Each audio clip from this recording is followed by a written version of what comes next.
Wes, as you pointed out, a guy that everybody in the ACC is like, all right, now, well, we saw this guy wheeling and dealing at the University of Houston. He transfers to Miami. Canes fans are excited. This guy is electric. I call him Mr. King, but that'd be Derek King joins us now from down in beautiful Coral Gables. Derek, first of all, how you feeling? Everything good down there? Looking good in that green, man. Yes, sir. I feel pretty good. Just looking forward to whatever's coming. Derek, it's take me through the winter. I mean, because you get there for the back end of the spring. You're there a little bit for whatever the spring program was in the football deal before it all got shut down. How much acclimation were you able to get into? And I got to imagine you and Coach Lashley, Manny Diaz, his offensive coordinator, have been able to spend a lot of time together. Yeah, I got there in the winter, so I had all the winter workouts to get acclimated to the guys and get to know the guys pretty well. I did a week of spring football, then we went spring break, and then never came back after that. So it's been a weird year, but as far as me getting acclimated to the team, and it's been good. This whole pandemic, right? I mean, the spring football gets shut down. You guys have to figure out a way to work out. Again, you got ties to Texas where it's always 150 degrees. Now you're down there in beautiful South Beach and life is good. In terms of the workout, because you're such a great athlete, the workout for you during the pandemic looked like what? What did you do? What did you do from a creative standpoint? I found a small gym. So I'm from Houston, so I was in Houston the whole pandemic. I found a small gym and a trainer, and basically it was just me and that trainer every single day, just one-on-one work. Just not trying to be around too many people and trying to stay safe. So it was different because it was different. Not around a lot of guys. Okay. Derek, I'm sorry, I didn't mean to interrupt you. So what do you do? I'm just out of curiosity. Say, what is a workout for you when you go hang out with the trainer? As far as physical conditioning, maybe it's pushing the car because we had limited resources. So pushing the car, just running sprints, just trying to find anything you can do to get better. How much did you throw? Did you throw a lot? I threw a good amount, but it most of the time it wasn't to receivers. It was always to like a trainer just setting up at a spot, and I would act like if she was running a route. So it was different. Derek, why did you pick Miami? I mean, what was it that you said, hey, you know what, this fits, whether it be lifestyle, the way this team plays, the unis? I mean, I don't know what the answer is going to be on this, but there had to be a reason you said, you know what, I could stay at Houston, put up a gazillion number of yards and everything else, but Miami made sense. Why is that? I feel like when I entered the portal, I had a few schools that I was looking at, and when Coach Diaz hired Coach Lashley, I loved his offense. Just playing against him while he was at SMU. I think it was a good fit for me. And Miami has great history behind the program. And they have a lot of talent out here, and I just wanted to come be a part of it. Derek, was it as much about, and Rhett Lashley has what they call basically a two-back play action system. But his quarterbacks have always put up the balanced numbers. Now, he's had some guys that were nowhere near as athletic as you. He's had some that were close to your athleticism, but you might be the best combination of runner-thrower that he's had. How much did that factor into this? It factored into a great deal. He coached guys like Cam Newton, who's obviously a mobile quarterback, but he's a bigger guy. Guys like Nick Marshall, Shane Buechele, and you just see the different kind of quarterbacks that he coached, and they all had success in the system. So I factored that in a lot when I made my decision. All right, I'm going to put you on the spot. You know, every time I watch highlights of you at Houston, man, you were a freak, and I mean that in a positive sense, right? I mean, you just did stuff. You went, wow, are you kidding me? Did you see that play? Now, again, I know it's been limited in terms of what you can do with this team, but when you look at this roster, Derek, who is the one guy that you go, hey, you know what? That guy is a freak. Who is that guy? First guy that pops in your head is what? Cam Harris. Why? Cam Harris, running back. Well, when I first seen him run, when I first got there, my first winter workout, I was like, whoa, this guy's this big, running that fast. And then when we got in spring ball, he showed out all 4 days. So he surprised the heck out of me. I'm anxious to see him play this year. Is Is a workout at Miami, I mean, like a voluntary workout where you guys 7-on-7 or whatever the case may be, is that just an absolute freak show of athleticism on both sides?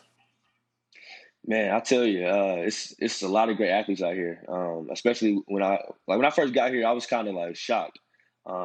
Everybody can run, everybody can move, everybody looks like the best player on the team.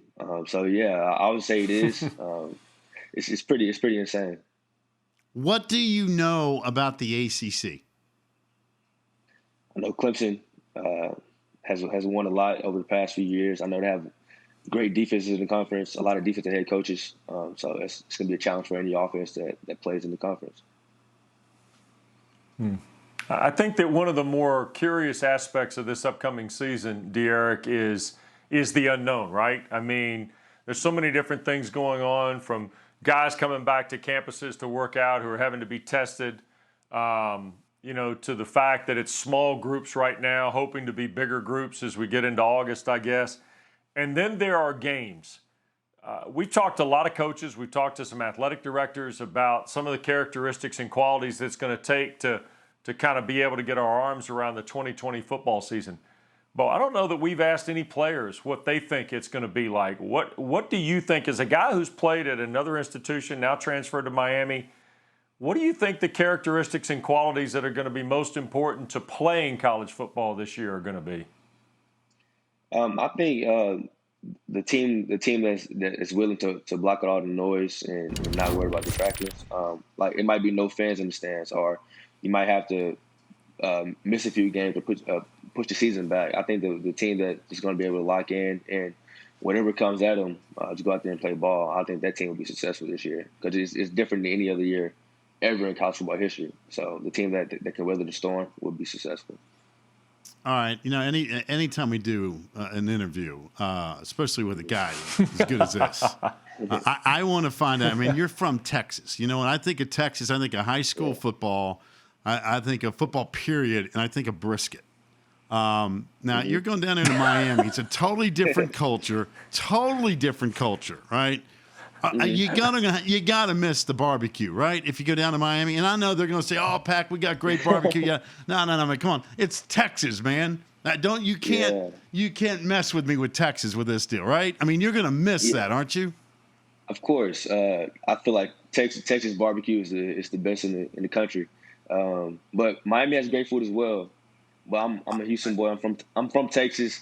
I miss Whataburger every single day out there. I miss the barbecue. I miss the Tex-Mexican food, all that. But I'm doing fine. I'm doing fine out here. A lot of good Cuban food out here. Oh, that's where I wanted to follow up with you, because it's a different culture now. The Cuban food in South Beach now that's a whole different animal. So you've already gotten hooked into that, right? Yes, sir. I had it a few times. My first time ever having Cuban food was when I came out here. So I ate it 2 or 3 times. I'm a fan of it, but I can't eat it every single day. You know what I mean? Well, wait a minute. You could, but you'd look like me. That's the problem. Exactly.